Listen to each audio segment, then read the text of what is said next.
My name is Karen Fontaine. I'm 34. Last Christmas Eve, I stood in my parents' living room and watched my sister's 3 children tear through wrapping paper like it was a race. iPads, Nike Dunks, a custom bicycle with my niece's name engraved on the frame. $2,300 in gifts stacked under a tree. My mother spent 2 days decorating. My daughter Lily, 8 years old, quiet, polite, sat on the carpet holding a plastic drugstore bag. Inside was a coloring book.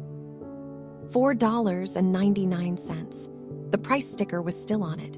Shell looked up at me and whispered, "Mommy, did I do something wrong?" I knelt down. I held her face in both hands and I said, "No, baby, but Grandma and Grandpa just did." Before I tell you what happened next, if you find yourself in this story, please take a moment to like and subscribe, but only if you feel this one. Drop your location and local time in the comments. I'd love to know where you're listening from tonight.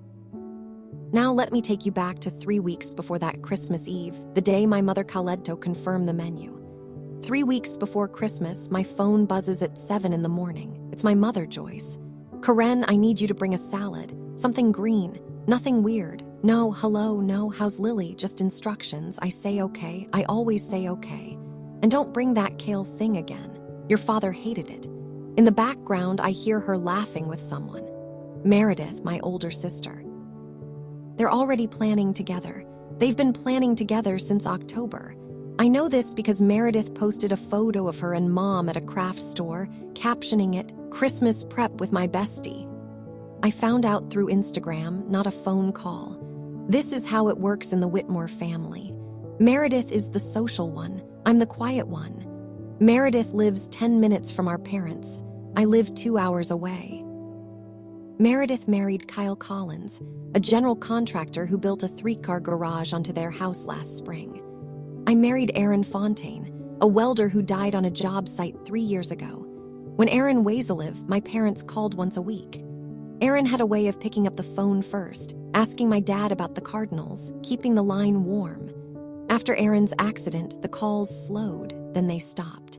Mom forgot Lily's birthday 2 years in a row.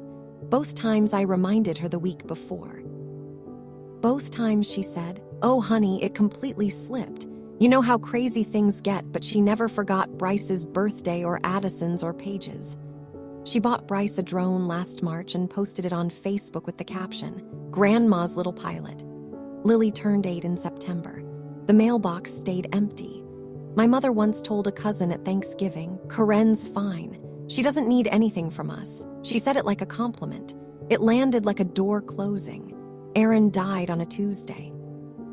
Lily was 5. The foreman called me at work. I was reconciling invoices at the dental office where I've been a bookkeeper for 9 years. I dropped the phone. The receptionist drove me to the hospital. I don't remember the drive. I remember the hallway. I remember the chaplain's shoes. My parents came to the funeral.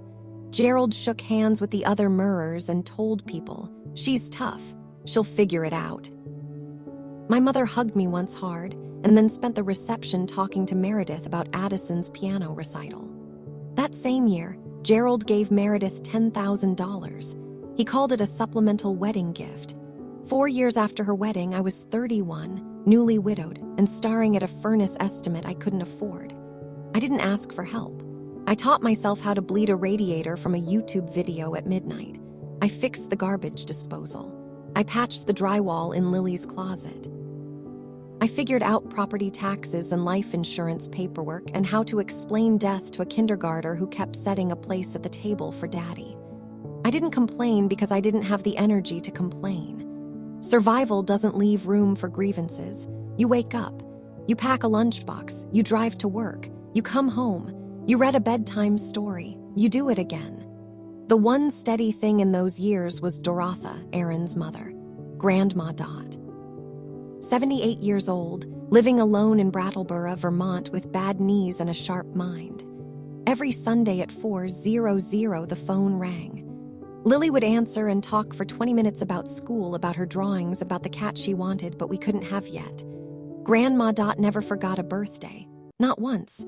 I thought this Christmas would be different. Mom told me on the phone I'm making it special this year. I believed her. Lily draws, that's her thing. Other kids her age are on tablets or kicking soccer balls. Lily sits at the kitchen table with a box of colored pencils and draws for hours. Trees with faces, houses with crooked chimneys, families sitting around tables where everyone has a chair. 2 weeks before Christmas, she asked me, "Will Bryce and Addison be there?" Her voice had that brightness that breaks your heart, the excitement of a kid who rarely sees her cousins. Meredith doesn't invite Lily to her children's birthday parties. She says it's a distance thing. Bryce's party was at a trampoline park 20 minutes from my townhouse. I drove past it on my way to the grocery store. Last Christmas, Lily sat at the end of the dining table by herself. The 3 cousins were clustered around Joyce and Gerald at the head. Joyce cut their meat. Gerald did magic tricks with a quarter. Lily sat 6 chairs away, eating quietly, drowning in the back of a paper menu with a pen she found in her pocket. She didn't cry. She never cries about these things. She just gets quieter. This year, Lily spent 2 weeks making a drawing for my parents, a big one, 11 by 4 colored pencils, every shade she owned. It was their house with the red door and the birch tree in front and all of us standing in the yard. She drew Gerald tall. She drew Joyce with her reading glasses. She drew herself between them, holding both their hands. She rolled it carefully, tied it with Arabin from the craft bin, and tucked it into her backpack next to the $8 picture frame she bought Grandma and Grandpa with her own savings. I didn't know then that the drawing would never make it onto their refrigerator. Christmas Eve, 2-hour drive. Lily sits in the back seat clutching the rolled-up drawing and the picture frame wrapped in tissue paper. "Mom, do you think Grandma will like the frame? She's going to love it, baby."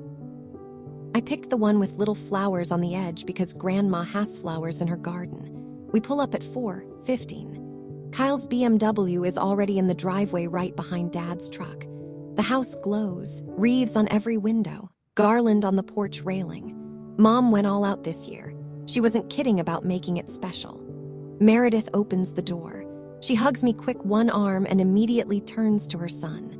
"Bryce, come show Grandpa what Daddy got you for the car ride." Bryce runs past us holding a portable gaming console. Gerald is in his recliner. He nods at me. "Karin, that's it." He doesn't look at Lily. He doesn't ask about the drive or the roads or whether we're hungry. Joyce hugs Lily. I watch her eyes. They drift over Lily's shoulder toward the kitchen, counting heads, checking the table. I carry the salad, the green one, nothing weird, to the counter. Nobody comments. Meredith arrives behind me with a tray of jumbo shrimp and cocktail sauce. Joyce claps. "Oh, Meredith, you outdid yourself." Lily sets the picture frame and the rolled drawing on the side table near the door next to the coats. She arranges them carefully so they won't get knocked over. I walk to the living room. The tree is surrounded by gifts, boxes wrapped in gold and red, ribbons, bows, and in the far corner, half hidden behind the tree skirt, a small plastic bag from CVS. My stomach drops. I tell myself it might not be what I think. After dinner, Joyce stands and claps her hands. Gift time, kids first. Bryce goes first. He tears the paper off a box the size of a small suitcase. Inside, an iPad Pro with a blue case. His jaw drops. No way, Joyce has her phone out filming. Gerald ruffles his hair. "You earned it, buddy." Addison is next. Nike Dunk Low. A limited colorway I'd seen on a resale site for $200. Addison squeals and holds them against her chest. Meredith mouths, "Thank you," at Joyce. Paige, 6 years old. She unwraps a custom bicycle, powder pink white streamers, her name laser etched into the aluminum frame. She screams, she actually screams. Gerald kneels beside her, hand in the seat. "We had it made special just for you, sweetheart." Joyce films every second. Kyle shakes Gerald's hand. "You guys went above and beyond." Gerald lifts his beer. These kids deserve the best. Lily sits on the carpet, cross-legged, watching. She hasn't been called yet. She doesn't push. She waits. Joyce reaches behind the tree skirt and holds out the CVS bag. "Here you go, sweetie." Lily takes it. She looks at the bag. No wrapping, no bow. She reaches inside and pulls out a coloring book. The kind they stock next to the register. 48 pages. A cartoon princess on the cover. The barcode sticker reads $4.99. No card, no tissue paper, no thought. The room goes quiet, 3 seconds of silence that feel like 30. Meredith examines her fingernails. Kyle takes a long drink. Gerald sips his beer and stares at the TV, which isn't even on. Lily opens the coloring book. She turns to the first page. Then she looks up at me and my chest cracks open. "Mommy, did I do something wrong?" She whispers it, barely a breath. Her fingers are still in the coloring book. Her eyes, Aaron's eyes, dark brown, too old for 8, find mine across the room. I cross the carpet in 3 steps. I kneel in front of her. I take her face in my hands, both hands firm. The way you hold something precious when you're afraid it might shatter. No, baby, but Grandma and Grandpa just did. The room freezes. Joyce's phone is still raised. Gerald sets down his beer. "Karen, don't make a scene, that's my mother." Her voice is low, tight, the voice she uses when she thinks the neighbors might hear. Gerald stands. "It's Christmas, for God's sake." I don't answer either of them. I pick Lily up. She's heavy for 8, all legs and elbows, but I carry her like she weighs nothing. I grab our coats from the hook by the door. I see the picture frame sitting on the side table, the rolled drawing beside it. Nobody opened them. Nobody noticed them. I walk to the car. I buckle Lily in. She's still holding the coloring book. I close her door, get in the driver's seat, and pull out off the driveway without looking back. The house glows behind us. I watch it shrink in the mirror. 40 minutes into the drive, Lily falls asleep. Her head tilts against the window. The coloring book rests in her lap, open to page 1. And on the floor of the back seat, the rolled-up drawing she made for them. She must have grabbed it on the way out.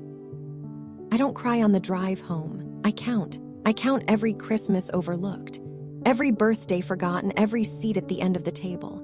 If I stay silent, Lily will grow up believing she is worth less. I won't allow it. I want to pause here for a second.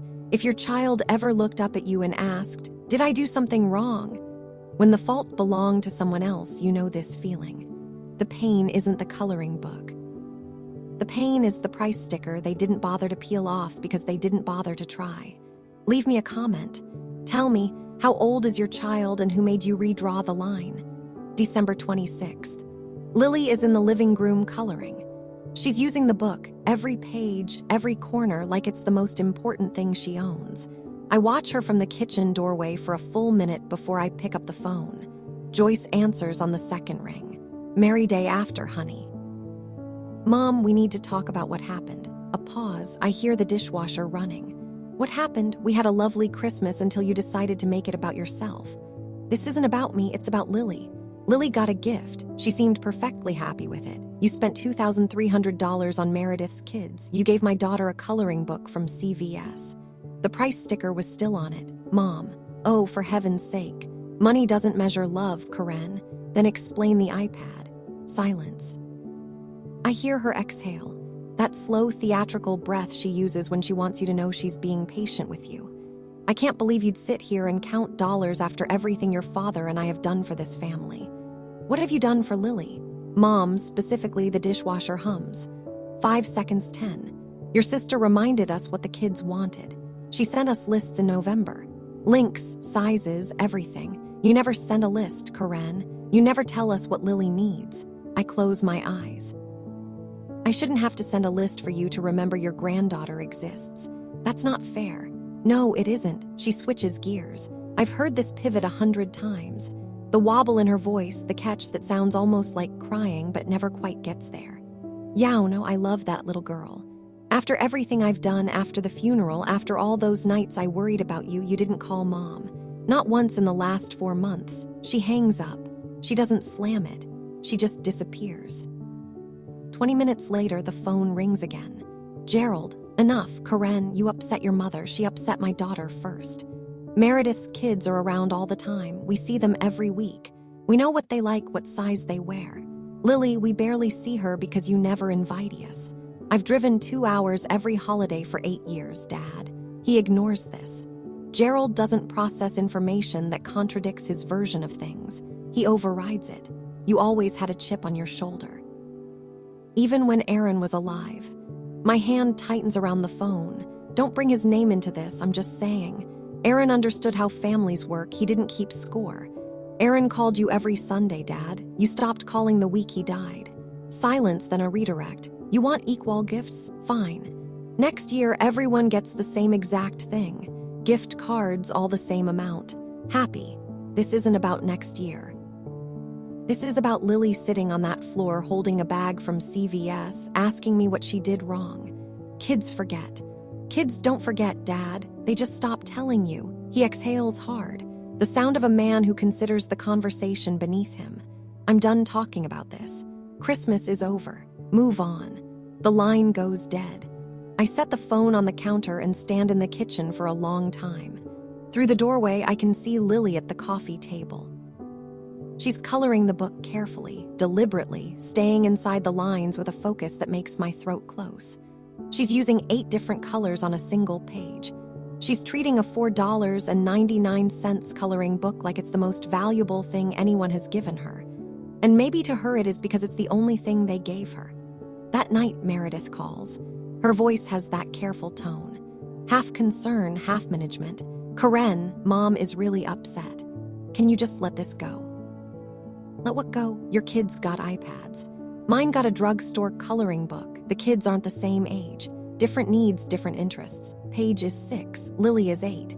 Paige got a custom bicycle with her name on it. A pause. Meredith recalibrates. Mom and Dad love us the same. You're just reading into things. Have you ever once told them it wasn't fair? It's not my job to manage their gift choices, Karen. But it's your job to call me and tell me to let it go. Her tone sharpens. If you keep pushing this, they'll stop inviting you entirely. Is that what you want? I let that sentence sit. I let it fill the room like smoke. Meredith Lily made them a drawing. She spent 2 weeks on it. It was sitting on the table when we left. Nobody opened it. Nobody even looked at it. I didn't see any drawing, that's my point. Another silence, then quieter. Mom already told the Hendersons you overreacted. And there it is. The real reason for Thekal, not concern, damage control. Joyce is already out front reshaping the story. In her version, Karen, the grieving widow, the sensitive one, made a scene at Christmas because she's still struggling. Poor thing, keep her in your prayers. Meredith sighs, just think about it, okay? Before you do something you can't take back. Good night, Meredith. I hang up and sit on the couch in the dark. The house is quiet. Lily's been asleep for an hour. On the coffee table, the coloring book is open to a page chef-finished. A garden scene. Every petal a different color. It's beautiful. My sister told me to think about it. She has no idea how clearly I've been thinking. After midnight, my phone buzzes. It's a screenshot from Aunt Pauline, my Uncle Ray's ex-wife. She stayed close to the family even after the divorce. She's the kind of woman who sees everything and says very little. The screenshot is from a group chat I'm not in. Joyce created it 3 days ago. Everyone except me. Her message reads, Karen is going through a hard time after losing Aaron. Let's give her some space and not engage if she reaches out about Christmas. She needs grace right now, not attention. 12 people read it. Nobody pushed back. I stare at the screen. My mother didn't just dismiss me. She preempted me. She framed every word I might say as the ramblings of a grief-stricken woman, and she did it before I'd even finished my first phone call. Pauline's message underneath is short. I thought Yao should see this. I type back, thank you. I sit in the kitchen. The house makes those late-night sounds, the refrigerator cycling, a branch tapping the window. Lily's backpack is on the counter. Inside the rolled-up drawing she grabbed from my parents' house, still tied with a ribbon. I pull out my phone. I scroll through the photos I took on the drive home. Lily asleep, the coloring book open on her lap. The CVS bag crumpled on the floor mat. I took them in the parking lot of a gas station when I stopped to collect myself. I took them because something in me already knew. I open my laptop. I open a new email. I type a draft. It's long, angry, full of years I've swallowed. I delete it. I type another. It's too gentle. I delete that too. The final version is 6 sentences and 2 photos side by side. Left, the gifts for Meredith's children spread across the living room floor. Right, a CVS bag and a coloring book with a price sticker. One question at the bottom. Is this what family looks like? I don't write it out of anger. I write it because my daughter deserves more than a plastic bag and 3 seconds of thought. The morning of December 27th, Pauline calls. Her voice is warm and careful, like someone removing a bandage. I've watched this for years, sweetheart. I never knew how to bring it up. She tells me a story. 5 years ago, Bryce graduated from preschool. Joyce ordered balloons, a banner, a sheet cake from the bakery downtown. She posted the photos and tagged Meredith with 3 heart emojis. That same spring, Lily graduated from preschool, too. Joyce didn't come. She told Karen she had a doctor's appointment. Pauline happened to run into Joyce that afternoon at the garden center buying hanging baskets. Your mother keeps the scoreboard, Karen, and you have never been on the winning side. I ask her the question. I've been turning over since midnight. If I wrote the truth and sent it to the whole family, would that be wrong? She doesn't hesitate. I think it's overdue. Then she tells me something I didn't know. Years ago, Pauline raised the favoritism issue with Gerald directly. She told him his daughters were being treated unequally and that it was starting to show. Gerald's response: "Mind your own house, Pauline. That's why Rye left you." Pauline went quiet after that. She didn't bring it up again. She watched from the margins for years. The lopsided birthday calls, the holiday photos where Lily was always at the edge or missing entirely. The way Joyce talked about the grandkids meant only 3 of the 4. You don't owe them silence, Karen. Silence is what got us all here. I thank her. I mean it. She's the first person in my family who's ever told me I'm not imagining this. I hang up and open my laptop. The email draft is still there, blinking. I add Pauline's name to the recipient list. Sunday afternoon, 4:00. The phone rings right on time. Grandma Dot. Lily grabs it before I can move. She curls up on the couch and starts talking about the snow, about the puzzle she got from me, about the cat next door she's been trying to befriend. Then she says it. Grandma Joyce got me a coloring book for Christmas. It still had the price on it. She says it the way kids say things, plain, factual, no malice, like reporting the weather. And it lands like a brick. I can't hear Dorothea's response, but I see Lily nod. Then, can I give the phone to Mommy? I take the phone to the kitchen. Is this true, Karen? Dorothea's voice is steady. The steadiness of a woman who has buried Heronley's son and kept standing. I tell her, short version, the gifts, the sticker, the CVS bag, the silence afterward. Dorothea is quiet for a long time. I hear her breathing. Aaron would not have stood for this. Aaron isn't here, so I have to. Another pause. When she speaks again, her voice has shifted lower, more deliberate. It's the voice she used at Aaron Unk's funeral when she told the pastor to cut the eulogy short because her son hated long speeches. You do what you need to do, Karen, and you let me know. She doesn't offer advice. She doesn't lecture. She trusts me to handle it. That trust means more right now than any instruction could. After she hangs up, I sit with the phone in my hand. Dorothea's voice was different at the end. Something moved behind the steadiness. I can't name it yet. I don't know what she'll do, but I know she's paying attention. I spend 3 days on the email. It's 6 sentences long. The drafting takes 3 days because every version carries a different weight and most of them are wrong. Draft 1 runs 4 pages. I list every missed birthday, every lopsided holiday, every time Gerald talked about the grandkids and meant only Meredith's 3. I read it back and realize it sounds like a manifesto. Delete. Draft 2 is 3 sentences, too light. It could be brushed aside with a she's overreacting. Delete. The final version takes 20 minutes to write and 2 hours to stop editing. It's 6 sentences and 2 photographs. Left photo, Bryce's iPad, Addison's Nikes and Paige's custom bicycle arranged on the living room floor next to the tree. The gold wrapping paper is still scattered around them. Gerald's hand is visible at the edge of the frame pointing at the bike. Right photo, the CVS bag on the backseat floor mat. The coloring book half out. The $4.99 sticker catching the overhead light from the gas station parking lot. The text, "This is what Christmas looked like for my daughter." Left, "Your gifts for Meredith's children." Right, "Your gift for Lily." I tried to bring this up privately. I was told I was overreacting, ungrateful, and going through a hard time. So I'm sharing it with the family. One question: is this what family looks like?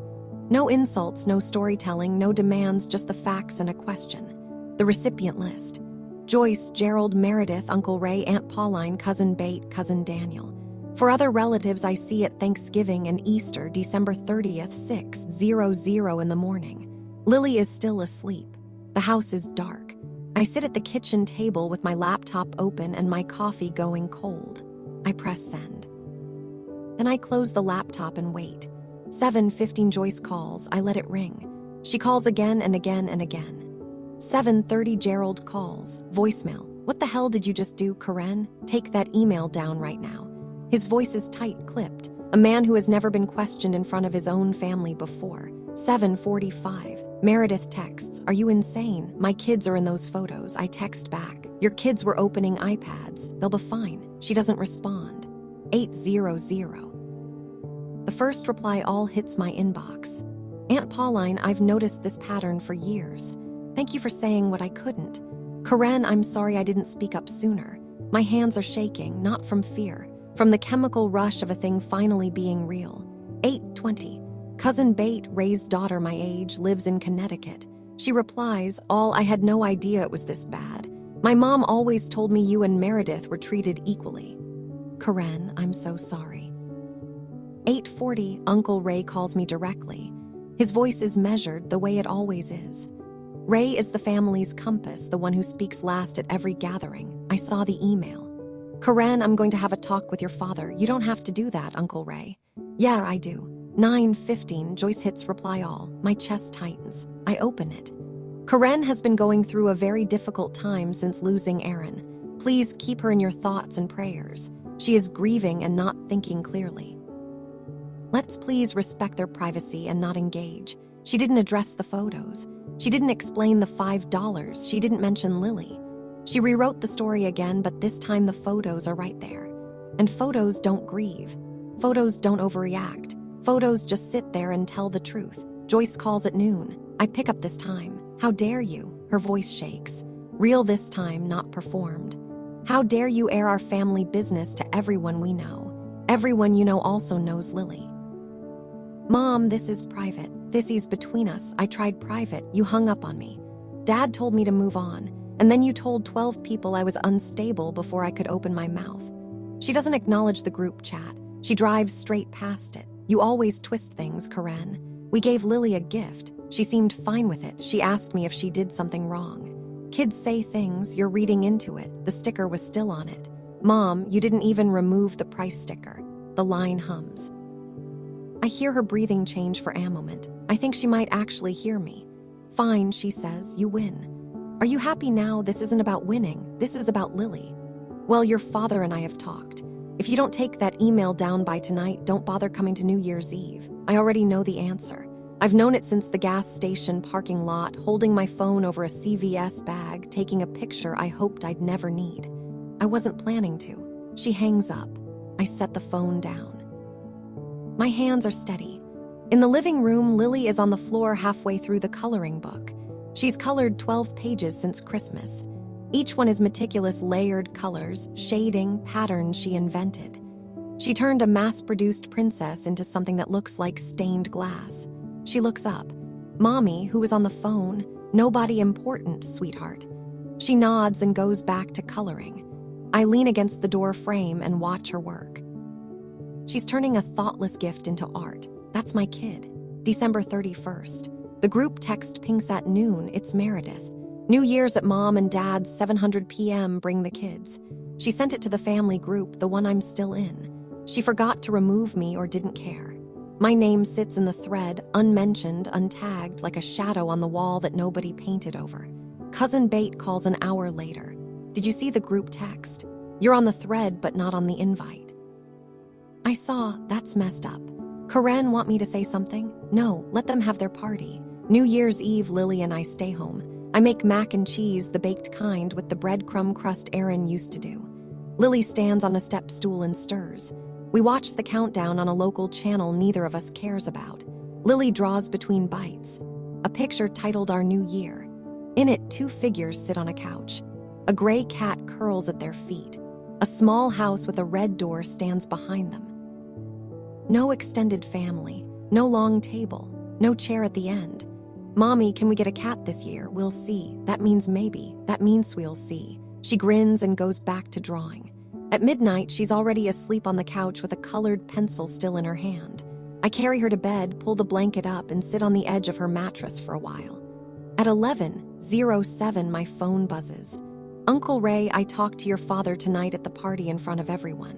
My heart thuds. What happened? "Get some sleep, Karen. I'll call you in the morning." But I'll tell you this, he didn't have an answer. I lie awake until 2. Uncle Ray calls at 8 the next morning, New Year's Day. His voice is calm but heavy. The voice of a man who did something necessary and isn't sure it was easy. Here's what happened. About halfway through the night, your father put a slideshow on the TV, Christmas photos, the whole family around the tree, the kids with their gifts, and not one photo of Lily. So I asked him right there in front of maybe 15 people, "Gerald, I noticed there's no photo of Lily. Was she not there this year?" I hold the phone tighter. He said she was there. So I said, "Really? Because I've seen the photos Karen sent. I counted what you spent. Can you explain a $2,000 difference to a room full of family?" What did he say? Nothing at first, just stood there. Meredith's husband walked outside. Your mother started crying. The real kind, not the usual. Then your father said, "This is not the time or place."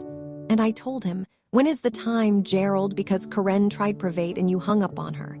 I pressed my palm flat against the kitchen counter. Bate spoke up too. She said, "I think we all need to hear this." A couple of others nodded. Your father looked at the room like he didn't recognize it. Then he walked into the bedroom and closed the door. Joyce followed him. Nobody said Happy New Year. Ray pauses.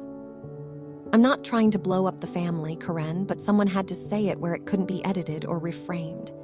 Your parents have been ridding story for too long. Thank you, Uncle Ray. Don't thank me. I should have done it 5 years ago." After we hang up, I sit at the kitchen table. The house is quiet. Lily is still asleep. The party is over. And for the first time, the silence isn't mine to carry. I know some of you are thinking, why would Uncle Ray do that in front of everyone? Because sometimes the truth only has weight when it's spoken in the same room where the lie was being celebrated. If this story is hitting close, subscribe and turn on notifications. I'm about to tell you what happened when my parents demanded I apologize and why I said only one word. January 1st, the phone starts early. Pauline calls at 9:00. Last night was a mess, but people are talking. And for the first time, they're not talking about you being too sensitive. They're talking about the photos. 2 cousins from my mother's side call by noon. People I see once or twice a year at best. One of them, my cousin Amanda, says, "I had no idea. My mom always said you and Meredith were treated the same. I feel awful." The other, Daniel, keeps it short. "I just want you to know I believe you." That afternoon, Pauline tells me what else she's heard. My great-aunt Lorraine, 81, lives in Harrisburg, called Joyce directly. Joyce tried the grief narrative. Lorraine cut her off. "Joyce, I saw the photographs. A $5 coloring book with the price sticker still on. That's not grief talking. That's neglect." Joyce hung up on her too. She's running out of people to hang up on. Pauline also tells me something that makes me sit down. At the New Year's party, after Gerald disappeared into the bedroom, Meredith said something to Bate, quietly near the kitchen, probably thinking no one was listening. "Mom told me she was going to get Lily something nice this year. I don't know what happened," Bate told Pauline. Pauline is telling me. Meredith knew. She knew the gift would be lopsided before Christmas Eve. She watched Joyce spend weeks curating presents for her children. She saw the lists, the links, the delivery boxes stacking up by the front door, and she never once asked, "What about Lily?" She didn't cause the disparity, but she held the door open for it and stepped aside. I closed my eyes and let that settle. It doesn't surprise me, but it still stings. The truth is moving now, and I don't have to carry it alone anymore. Gerald calls at 3:00 in the afternoon. His voice is the controlled kind of angry, the kind that men like my father wear when they've practiced the conversation in their head 6 times before dialing. "You've made your point. Now take the email down and apologize to your mother." Apologize for what, Dad? For humiliating this family in front of everyone. You humiliated my daughter in front of everyone first on Christmas. We gave her a gift, Karen. She got a gift. A coloring book from CVS with a sticker on it. You keep saying that like it means something. It does mean something. It means you didn't try Heshifts. I can hear the leather of his recliner creak. Your mother spent weeks on those other gifts. She was busy. She forgot. She didn't forget Dad. She chose. That's enough. Say her name. What? Lily. Say her name right now. A long pause. The TV murmurs behind him. A football game. Something with crowd noise. Lily. When was the last time you said that name before I just asked you to? He doesn't answer. I'm not taking the email down, and I'm not apologizing for telling the truth. His breathing tightens. I can picture his jaw working the way it does when he's about to end a conversation on his terms. Then we have nothing more to discuss. No, that one word. I say it flat, without heat, without drama, and it hits the line like a stone dropping into still water. He hangs up. I set the phone on the counter and press both palms flat against the tile. That is the last word I speak to my father for 43 days. The second week of January, Meredith calls. Her voice has a new shape, smoother, practiced.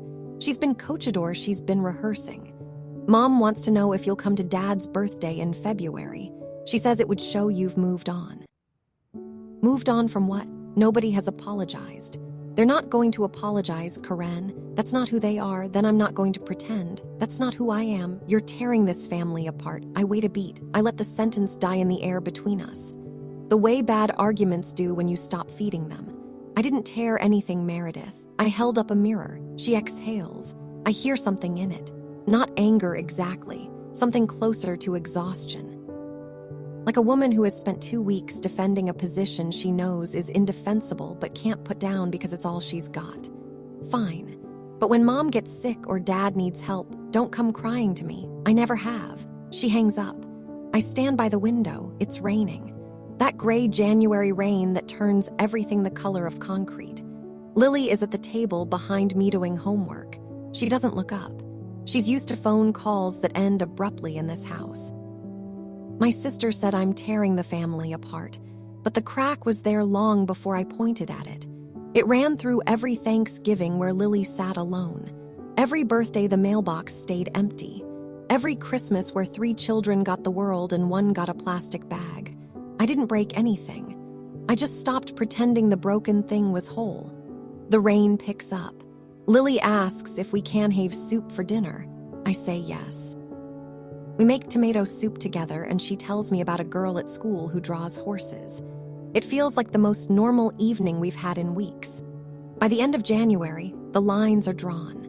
On one side, Pauline, Bate, Uncle Ray, Cousin Daniel, 2 other relatives who called me individually to say they'd had no idea. They don't form a coalition or make speeches. They just quietly stopped pretending. On the other side, Joyce, Gerald, Meredith, and Kyle. A couple awfulder relatives who think family business should stay behind closed doors no matter what's inside. In the middle, silence. The people who read the email looked at the photos and decided that staying neutral was easier than choosing. Uncle Ray calls me Midman. Your father told me I stabbed him in the back at New Year's. I told him I didn't stab anything. I asked a question he should have answered years ago. Pauline sends Lily a package, a professional-grade colored pencil set, 72 shades in Awooden case. The card reads, "For the artist in you, love, Aunt Pauline." Lily opens it at the kitchen table and goes completely still. She touches each pencil like it's a separate miracle. Then she lines them up by color, warm to cool, across the entire table. Mommy, these are real ones. They are. Why did Aunt Pauline send me real ones? Because she sees you, baby. Lily picks up a pencil, burnt sienna, and starts drawing immediately. She doesn't ask anything else. I lean against the counter and watch her. I think about what I've lost. My parents, at least for now. My sister, probably longer. The illusion that my family was fair. But Lily, for the first time, is getting attention from family members who see her as a whole person. Not the quiet one's quiet daughter, not an afterthought at the end of the table. I don't feel good about the fracture, but I feel lighter. For the first time in years, I don't have to pretend that everything is fine. The 1st of February, I sit at the kitchen table after Lily is in bed and write a text to my parents. Not a group message, not CC'd to anyone, just them. I love you both. But until Lily is treated as an equal member of this family in actions, not just words, I won't attend family events. This isn't punishment, it's protection. I read it 4 times. I change nothing. I press send. Gerald doesn't respond, not that night. Not the next day, not the day after that. Joyce texts back at 11 the following morning. You're breaking my heart, Karen. I read it twice. I set the phone down. I don't reply. She didn't ask about Lily. She didn't acknowledge the disparity. She didn't offer a single change. She told me I was breaking her heart. The way someone holds up a wound to stop you from looking at the one they caused. My mother says I'm breaking her heart. But nobody asked how Lily's heart was doing when she sat on that carpet with a bag from CVS while 3 cousins held iPads and bicycles. I don't block my parents. I don't cut the cord. I leave the door open, but I stop walking through it for them. The next move is theirs. That night, I register Lily for a Saturday painting class at the community center. It's $40 a month. I've been putting it off for a year because the money felt like a luxury. And because Saturday mornings were always reserved for the drive, the 2-hour trip to my parents' house that yielded an afternoon of being ignored. Lily's face when I tell her about the class is worth every cent. Every Saturday. She hugs me so hard I nearly lose my balance. I'm not punishing my parents. I'm just done volunteering to be invisible. February moves the way February does in small towns. Slow, gray, aching for spring. But inside our house, something shifts. Lily takes to the painting class like she was built for it. The instructor, a retired art teacher named Mrs. Brennan, pulls me aside after the second session. Your daughter has real instinct. She doesn't just copy, she sees. By the 3rd week, Lily wins most creative for a watercolor of a bird sitting on a mailbox. She paints it with Pauline's pencils and Mrs. Brennan's acrylics, mixing media in a way that makes the other parents lean in. She hangs the ribbon on the fridge. First thing, Center, I realize standing in the kitchen looking at that ribbon. How many Saturdays I spent driving to a house where Lily was furniture. How many weekends I sacrificed so my parents could ignore us in person instead of by phone. $40 a month for painting class. 2 years of gas money saved by not making the drive. The math is brutal and obvious. Sundays at 4. Grandma Dot still calls. Lily talks for longer now about the class, about the pencils, about the bird on the mailbox. Doratha listens to every word. She asks follow-up questions. She remembers details from the week before. At the end of the call, Doratha says, Lily, will you paint something for me? What do you want? Anything you want to paint? I'll hang it on my wall. Lily's face lights up in a way I haven't seen since before Christmas. After Lily hangs up, Doratha stays on the line. Karen, can I send Lily something? I've been thinking about it since Christmas. You don't have to do that, Dot. I know I don't have to, that's not the same thing. She's quiet for a moment. Then let me do this. Gerald's birthday is February 19th. Meredith organizes a dinner at the house. The usual spread, the usual crowd. Or it would be, except the usual crowd doesn't show up. Uncle Ray tells me later. 8 people came. Normally it's 20 or more. Several sent last-minute excuses. A stomach bug, a conflict, a work trip. The real reason sat in everyone's inbox next to 2 photographs and 1 question. Ray says Gerald barely spoke. He sat at the head of the table and ate and nodded when someone said happy birthday. That was it. Joyce called Pauline the next day in tears. Nobody came to Gerald's birthday. Nobody. This is all Karen's fault. Pauline told me what she said back. It's not Karen's fault, Joyce. It's the price sticker's fault. Joyce hung up. Gerald starts staying home more. He used to go to the hardware store on Saturday mornings, the diner on Wednesdays. Now the truck sits in the driveway for days. Joyce tells Meredith that everyone is turning against us, as if the family decided to punish them rather than simply respond to what they saw. Then in late February, something happens that I don't expect. Meredith calls Joyce. Not for logistics, not for planning. She asks a direct question. Mom, why didn't you just get Lily a real gift? Joyce's answer. I was going to, I just forgot. I was so busy with the other presents. Meredith, you spent 3 weeks on our kids' gifts, Mom. You didn't forget. Pauline, who heard this secondhand from Bate, tells me that Meredith went quiet after that. She didn't say Karen is too sensitive. She didn't defend Joyce. She just stopped talking. That silence from Meredith might be the loudest thing I've heard in months. The last week of February, Joyce sends me a long text. I read it sitting on Lily's bed after she falls asleep. She writes about her blood pressure, about the Aylas dying in the cold, about how quiet the house has been. She says she misses me. She says she thinks about Lily every day. She says, I never meant to hurt that little girl. She never says, I'm sorry. She never says, I was wrong. She writes, I never meant to. 3 times in 4 paragraphs, as if intention could erase impact, as if meaning well was the same as doing well. I read the message 3 times. I hold the phone against my chest and stare at Lily's ceiling. The glow-in-the-dark stars Aaron stuck up there 4 years ago, the ones that still light up at night in a pattern only he understood. I type my reply slowly. I appreciate you writing, Mom, but I never meant to isn't the same as I was wrong. When you're ready to say the second one, I'll be here. I hit send. I set the phone on the nightstand and sit in the dark with my daughter's breathing filling the room. This isn't a Cold War. I don't want to punish my mother. I don't want her to suffer. I want her to see. There is a difference between a woman who refuses to forgive and a woman who refuses to pretend she hasn't been hurt. I left the door open. I always have. But I stopped walking through it for them. If they want me at the table, they'll have to build a chair that fits. Lily shifts in her sleep. She mumbles something about paint. I pull the blanket up, kiss her forehead, and close the door softly behind me. Mid-March, a package arrives. No return name on the label, just an address I recognize as my parents' house. It's addressed to Lily. Not the Fontaine family, not Corinne Fontaine and daughter, just Lily Fontaine. Lily opens it at the kitchen table, careful with the tape. Inside, a Lego architecture set. The Statue of Liberty, 1,685 pieces. A gift tag is taped to the box in Gerald's handwriting. The blocky capitals I've seen on birthday checks my whole life for Lily from Grandpa. No flourish, no explanation. $65 and 6 words. Lily's eyes go wide. Mommy, Grandpa sent me something. I kneel beside her. My instinct, the old instinct, the one trained by years of smoothing edges, wants to say something protective. Be cautious. Don't get your hopes up, but I look at her face and I can't. That was nice of him. Do you want to call and say thank you? She nods. I dial. Gerald picks up on the 3rd ring. His voice is different, smaller, uncertain. Like a man in a room he doesn't know the layout of. Did you like it?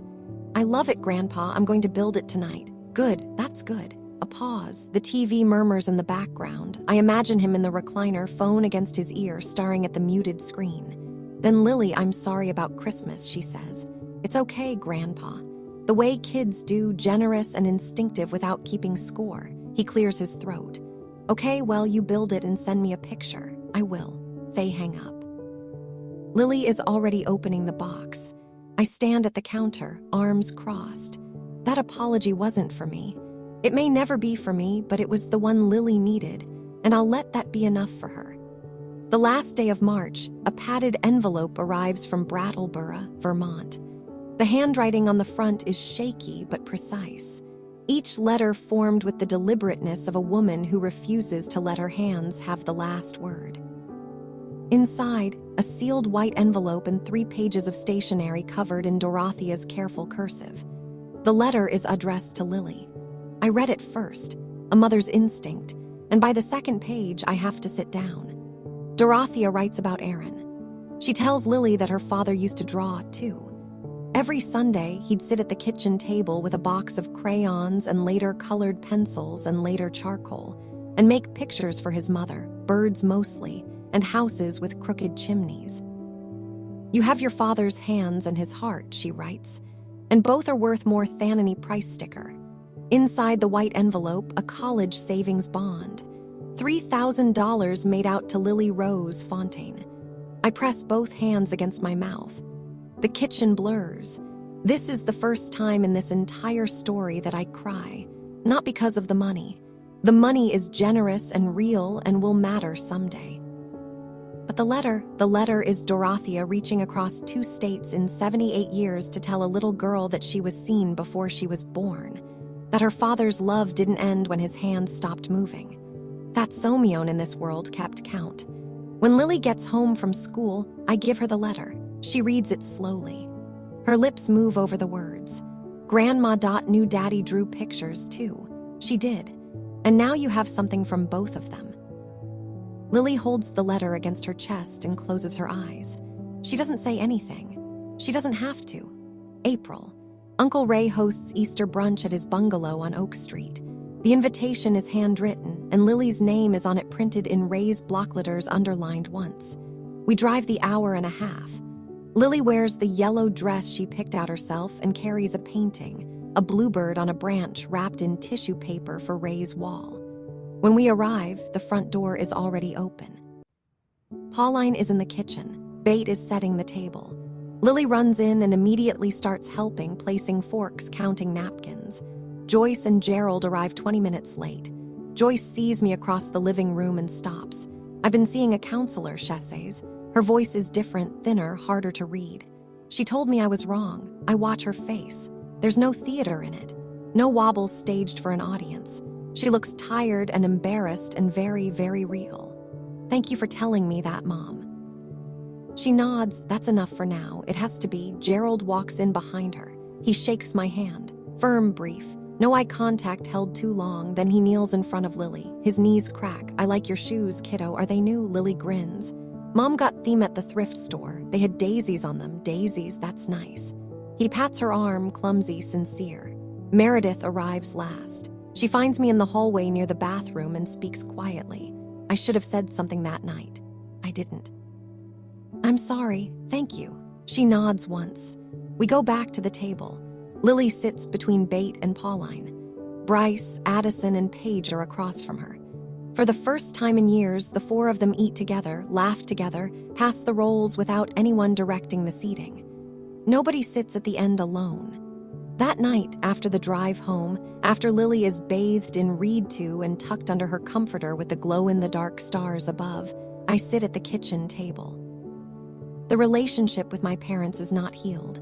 I'm not sure it ever goes back to what it was. But what it was included Lily sitting at the end of the table, and I don't want to go back there. Joyce calls Lily now every other week. It's not every Sunday like Grandma. It's not the marathon calls Meredith's kids get, but it's a call where there used to be silence. Gerald mails Lily a postcard from a fishing trip with Kyle. The back reads, "Caught a big one. Reminded me of you." The handwriting is shaky and large. Lily tapes it to her bedroom wall next to the letter from Doratha. Meredith and I talk again. Short calls, careful subjects. She asks about Lily's painting class. I ask about Bryce's baseball season. We don't go deep. We stay on the surface because the surface is where we can stand without falling through. She has never said I was an enabler. I don't think she will. But she stopped saying, "You're too sensitive." And for now, that absence counts. I didn't get a Hallmark ending. I didn't get the scene where my parents fall to their knees and sob and beg forgiveness. That's not how real families work. Real families shift like tectonic plates, slow, grinding, and permanent. You don't get an earthquake, you get a new landscape.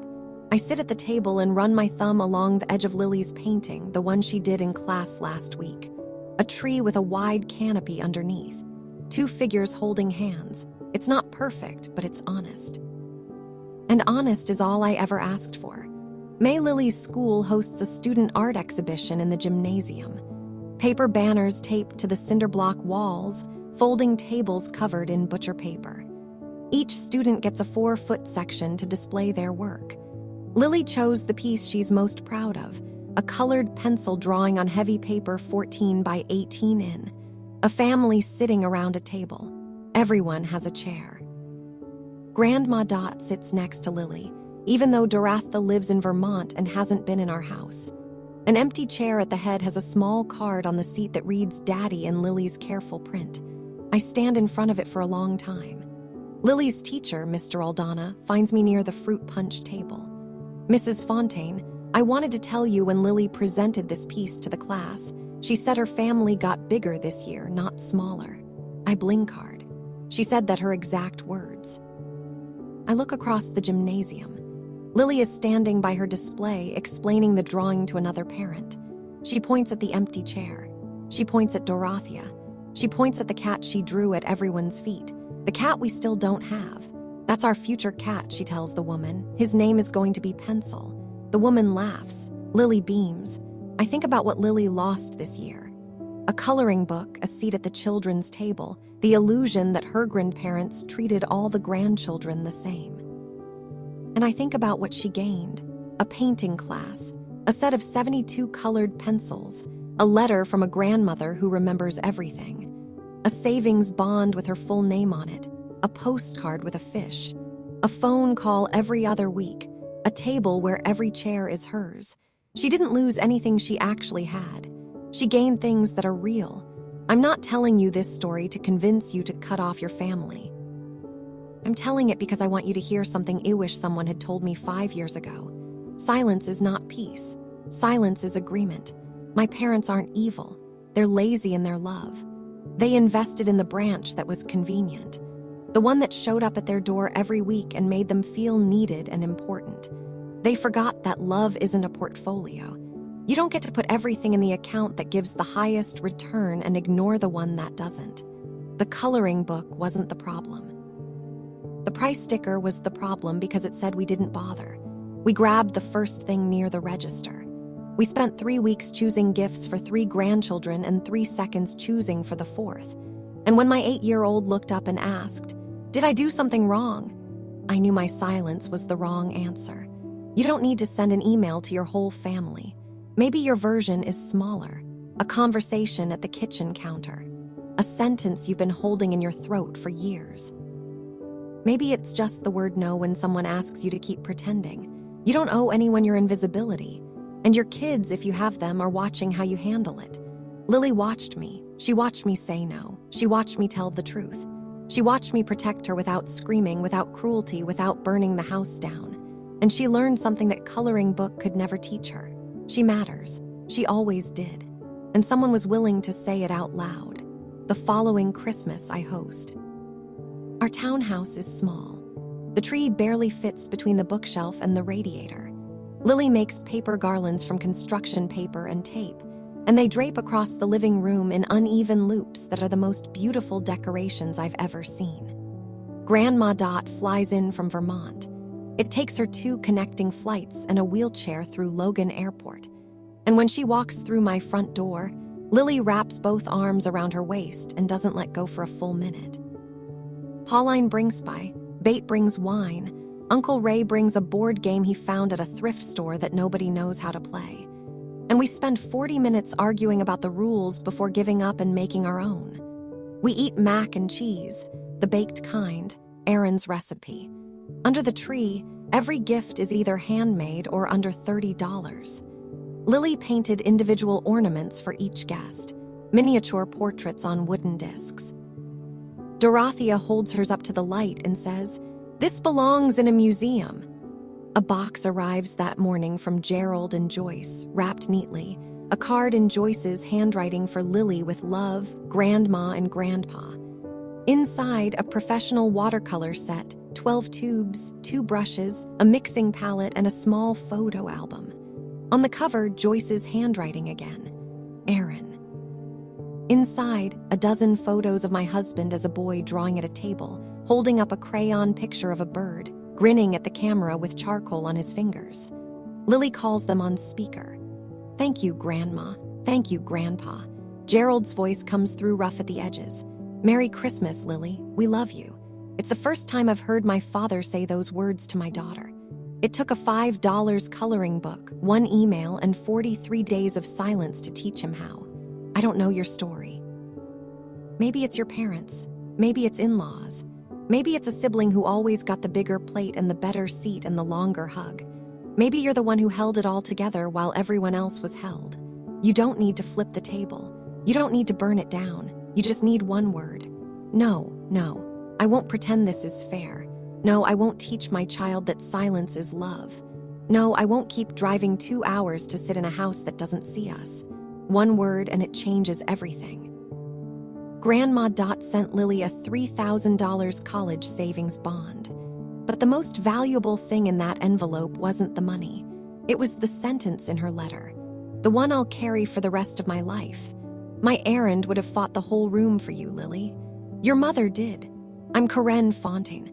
I'm 34 years old. I'm a bookkeeper, a widow, and a mother who stopped asking permission to be loved correctly. And if you're sitting where I was sitting, on the floor of a living room that was never built for you, I hope you stand up. If this story reached you, you don't have to tell me everything. Just leave one word in the comments. No, the word you wish you'd said sooner, or tell me who in your life deserves a letter like the one Grandma Dot wrote for Lily. If you haven't subscribed yet, this is the moment, and tap the description below for the next story. Some families break you, some families build you. The difference is whether someone had the courage to hold up the mirror. I'm Karen. Thank you for being here.